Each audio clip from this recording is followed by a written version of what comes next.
Mark, here's Kaval. Geez, a good looker. He is a good looker. He's taken a little bit of time. We've had to geld him, and he's just been gelded.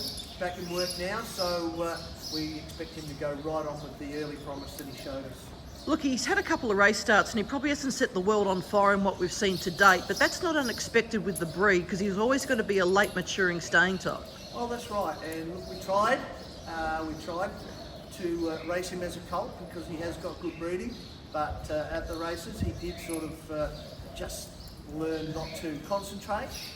We gave him 2 just to educational purposes, and I'm sure he's going to go on with it now we've gelded him. We simply haven't seen the best of him because he's bred to be a 2,000 metre plus horse. Yeah, he's a mile and a half sort of cups horse in the making. That's just had 2 starts and been gelded. The future's all in front of him.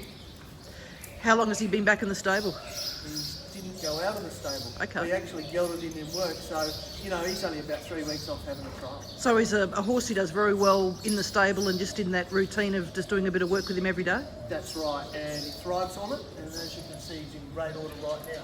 A nice big horse, and certainly the future's in front of him. We often find this with a few of these stayers is they have a couple of starts and they don't really show a heck of a lot. We saw this early on, even with a horse like First Immortal. He took a couple of runs to really hit his straps and you gave him the time, and look what's happened there. Well, that's right. Look, I always nature my stayers along and cuddle them, and I don't sort of press a button on or force anything. And once they tell me they're ready to be sort of pushed along, then I let them go. As a horseman, you just like what he does and the way he moves, and you wouldn't be surprised if he's got a good future in front of him?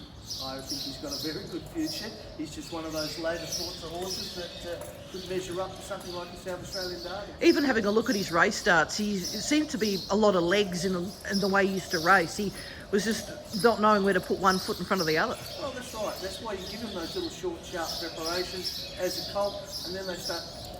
take them out, you geld them, and then you put them back and they start to concentrate, balance up, and away you go from there.